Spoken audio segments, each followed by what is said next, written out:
তো আমার চ্যানেলে সাইকেডেলিক্স নিয়ে মোটামুটি আলোচনা করছি, শামানিজম নিয়ে কথা বলছি।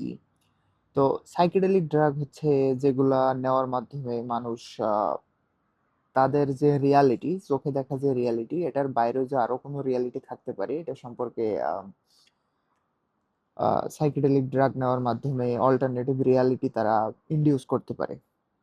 কিন্তু সমস্যা হচ্ছে আম, মানুষের পাকস্থলীতে মোনোঅ্যামিন অক্সিডেজ নামে এক ধরনের এনজাইম থাকে। এই এনজাইম গুলা কি করে, আহ, মুখে নেওয়ার মাধ্যমে, সাইকেডেলিক ড্রাগ মুখ দিয়ে গ্রহণ করার মাধ্যমে যে সাইকেডেলিক ড্রাগ যদি মুখ দিয়ে নেওয়া হয় তখন পাকস্থলীতে গিয়ে এই মোনোঅ্যামিন অক্সিডেজের কারণে এটা হচ্ছে যে আর কাজ করে না।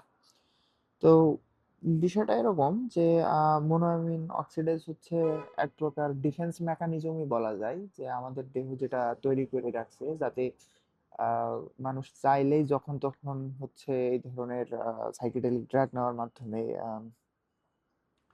অল্টারনেটিভ রিয়ালিটি যাতে ইনডিউস না করতে পারে। কিন্তু আহ, এই মানুষই আবার বিশেষ করে অ্যামাজন জঙ্গলের ভিতরে যেই ছোট ছোট উপজাতিগুলো আছে তারা কি করছে, তারা আম, এক ধরনের গাছের পাতা আর এক ধরনের গাছের শিকড় একসঙ্গে মিশিয়ে আহ একটা পানীয় তৈরি করছে যেটার নাম দিছে আয়াহুয়াস্কা। তো এই আয়াহুয়াস্কা খাওয়ার ফলে কি হয়, সাধারণত মুখ দিয়ে এটা পান করার ফলেই অল্টারনেটিভ রিয়ালিটি ইনডিউস করা যায়। তো অল্টারনেটিভ রিয়ালিটির ব্যাপারে এই বিষয়টাকে যদি আমি একবারেই বলতে চাই যে আহ, আমরা চোখে যে বাস্তবতা বা রিয়ালিটি দেখি, আম, এটার বাইরেও যে আরো অসংখ্য রিয়ালিটি আছে। তো সেই রিয়ালিটি গুলো মানুষ চাইলেই দেখতে পারে না। হ্যাঁ, এটা এটা নেচার বলেন বা গড বলেন, যাই বলেন না কেন, আহ একটা মাত্র রিয়ালিটির এগেনস্টে আর অন্য সব রিয়ালিটিতে যাতে মানুষ ইচ্ছা করলে না যাইতে পারে, এই স্কিলটা থেকে মানুষকে আহ এক প্রকার বঞ্চিত করা হয়েছে বললেও আমার মনে হয় না ভুল হবে। তো একটা মাত্র রিয়ালিটি মানুষের ডিফল্ট রিয়ালিটি হিসাবে রেখে দেওয়া হয়েছে। অথচ আপনি দেখেন, আম, কিছু কিছু খরগোশ জাতীয় প্রাণী আছে যারা ওই সাইকেডেলিক ড্রাগ, তো সব ন্যাচারালি, এটা তো আর অন্যান্য নার্কোটিক ড্রাগ গুলার মতো না। যেমন হেরোইন বা কোকেন যে প্রসেস করে বানানো হয়, সাইকেডেলিক ড্রাগ সাধারণত বিভিন্ন গাছের পাতাতেই থাকে। আহ, তো আমার পয়েন্টটা হচ্ছে যে আহ, এই ধরনের ন্যাচারালি অকারিং ড্রাগ গুলা হয়তো কোনো হরিণ বা কোনো খরগোশ জাতীয় প্রাণী খেয়ে তারা অল্টারনেটিভ রিয়ালিটিতে চলে যাইতে পারে, তারা হ্যালুসিনেশন করতে পারে, তারা স্পিরিট দুনিয়ার সাথে চাইলে অনায়াসে যোগাযোগ করতে পারে। কিন্তু এই স্কিলটা মানুষকে অর্জন করে নিতে হয়। মানে আমি বলতে চাচ্ছি, পৃথিবীতে যে 800 কোটি মানুষ আছে, এই একটা মাত্র স্কিল যেটা অ্যারাউন্ড 99% মানুষের জন্যই না, প্রায় 99% মানুষ এটা চাইলেও এই স্কিলটা তারা অ্যাকোয়ার করতে পারে না। আপনি বিভিন্ন সাইকেডেলিক ড্রাগ নেওয়ার মাধ্যমে অল্টারনেটিভ যে রিয়ালিটি গুলো আছে সেগুলো ইনডিউস করতে পারেন, অথবা বিশেষ করে উত্তর আমেরিকার যে ছোট ছোট ট্রাইব গুলা ছিল আজ থেকে 400-500 বছর আগে, যারা এখন নেই হয়ে গেছে, যেমন অ্যাজটেক বা মায়ান, ওরা কিন্তু আবার অল্টারনেটিভ রিয়ালিটি ইনডিউস করতো মেডিটেশনের মাধ্যমে। ফর এক্সাম্পল, তারা দেখা যাচ্ছে আম, প্রায় 7-8 দিন অন্তত বা 10 দিন বা তার বেশি না খেয়ে থাকতো। না খেয়ে থাকার ফলে শরীরে এক প্রকার আহ, শরীর এক প্রকার প্রায় মৃতপ্রায় অবস্থাতে পৌঁছে যায়, অলমোস্ট মৃতপ্রায়। মানে এই জিনিসটা তারা ইচ্ছা করে করতো, ঠিক মানে মারা যাবে যাবে মুমূর্ষু অবস্থা। তখন ওরা কি করতো, কোনো ধারালো বস্তু দিয়ে দেখা যাচ্ছে হাতের রগ এক পাশ থেকে কেটে ফেলতো।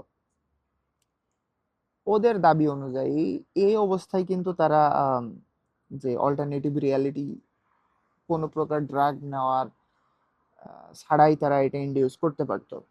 তো আমার পয়েন্টটা হচ্ছে আহ, যে মানে বাস্তবতা তো আমরা চোখে যেটা দেখি এটার বাইরেও আরো অনেক বাস্তবতা আছে। এটা যে অ্যালবার্ট হফম্যান, উনি এলএসডি যে আবিষ্কার করছে, উনি প্রথম দেখাইছে। এরপরে হাসপাতালে গিয়ে আমরা অ্যানেস্থেসিয়া নেওয়ার সময়ও কিন্তু অনেক সময় অল্টারনেটিভ রিয়ালিটি মানুষ ফেস করে। তো আপনি ভেবে দেখেন যে আম, মানে একাধিক রিয়ালিটি, আপনার চোখের দেখা বাস্তবতায় শুধুমাত্র একমাত্র বাস্তবতা না, এটা বাদেও আরো রিয়ালিটি আছে। তো এই জিনিসটা ভাবতে গেলে অ্যাকচুয়ালি ইন্টারেস্টিং যে আপনি চোখ দিয়ে যেটা দেখছেন এটা ছাড়াও আরো অসংখ্য রিয়ালিটি থাকতে পারে। সেটা আবার দেখতে গেলে আপনাকে বিশেষ একটা জ্ঞান অর্জন করতে হবে। আইদার আপনি কোনো সাইকেডেলিক ড্রাগ নেওয়ার মাধ্যমে, কোনো ম্যাজিক মাশরুম নেওয়ার মাধ্যমে, বা কোনো ডিএমটি জাতীয় ড্রাগ নেওয়ার মাধ্যমে আপনি এটা ইনডিউস করতে পারেন, অথবা আপনি বিশেষ কোনো মেডিটেশনের মাধ্যমে, স্পেসিফিক কোনো মেডিটেশনের মাধ্যমেও আপনি এটা চাইলে করতে পারেন। তো এই জ্ঞান বা এই স্কিলটা যেই, এটা 1% মানুষ বললেও ভুল হবে, কারণ সাইকেডেলিক ড্রাগ সম্পর্কে খুব কম মানুষই জানে। হুমায়ুন আহমেদের লেখা একটা মাত্র বইতে উনি আবছা ভাবে ইঙ্গিত দিছে। এটা নিয়ে আমি অন্য আরেকদিন আলোচনা করব, যদিও সাইকেডেলিক শব্দটা উনি উচ্চারণ করেনি। আমাদের দেশে নির্মলেন্দু গুণ নামে যে আরেকজন কবি ছিল, উনিও মোটামুটি সাইকেডেলিক ড্রাগের সাথে পরিচিত ছিল। আমি চিটাগং এর আরো দু একজনকে চিনি যারা আহ, আমার বাবার জেনারেশনের, কিন্তু তারা সাইকেডেলিক ড্রাগের সাথে, সাইকেডেলিক ড্রাগ না ঠিক এক এক প্রকার মাশরুমের সাথে কানেক্টেড ছিল। তো এই যে গুটি কতক মানুষ যাদের কাছে রিয়ালিটি আমার আপনার চোখে দেখা রিয়ালিটির মতো একেবারেই না, তো এই মানুষগুলা চোখ দিয়ে বা এই মানুষগুলা যখন অল্টারনেটিভ রিয়ালিটি ইনডিউস করে, তারা স্পিরিট দুনিয়ায় চলে যায়, হ্যাঁ, এটা একজন সাধারণ মানুষ হিসেবে শুনতে আপনার কাছে আষাঢ়ে গল্প মনে হইতে পারে, গাঁজাখুরি গল্প মনে হইতে পারে, বা কমপ্লিটলি রূপকথার গল্প মনে হইতে পারে। কিন্তু বিষয়টা হচ্ছে এই মানুষগুলা যখন অল্টারনেটিভ রিয়ালিটিতে গিয়ে সেই স্পিরিট দুনিয়ার এক দুইটা জ্ঞানও যখন তাদের বর্তমান দুনিয়ায় নিয়ে আসে, এটা কিন্তু তাদের জীবন পরিবর্তন করে দেওয়ার জন্য যথেষ্ট। তো আমার পয়েন্টটা হচ্ছে, আপনি যদি জাস্ট নিরপেক্ষভাবে একটু ভেবে দেখেন যে আহ,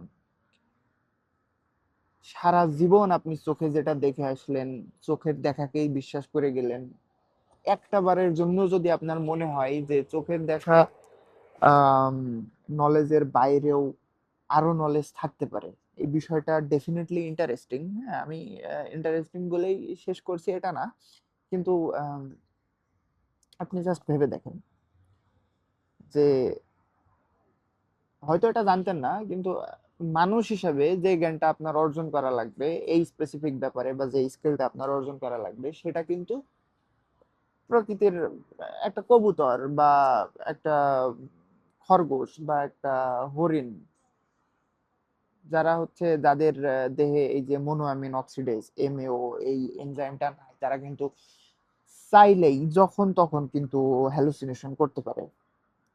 তো এইটা ইন্টারেস্টিং আরো একটা কারণে, সাধারণত আমরা কত শত কারণে ডিপ্রেশনে চলে যাই, আমাদের তো ডিপ্রেশনের শেষ নাই। কারণ কি? কারণ আপনার মানুষ হিসাবে আপনার চিন্তা খুব ন্যারো, হয়তো কোনো ছোট একটা জায়গার ভিতরে কনফাইন্ড, হ্যাঁ, সীমাবদ্ধ, কিন্তু আপনার রিয়ালিটি যদি একাধিক হয়, আমি কিন্তু ডিপ্রেশনের আসলে কোনো কারণ দেখি না ব্যক্তিগতভাবে। আমি যেটা এক্সপিরিয়েন্স করছি গত কয়েক বছরের অভিজ্ঞতায়, যে ডিপ্রেশন একান্তই মানে এক প্রকার অজ্ঞতাই বলতে পারেন। হ্যাঁ, তো ফাইনাল কথা হচ্ছে এটাই যে আপনার রিয়ালিটি যদি একাধিক হইতে পারে ভাই, আপনার দুঃখের তো কোনো কারণ নাই। মন খারাপ হইলে আপনি বর্তমান রিয়ালিটি ছেড়ে অন্য কোনো রিয়ালিটিতে শিফট করতে পারেন। তো এটাই হচ্ছে ব্যাপার।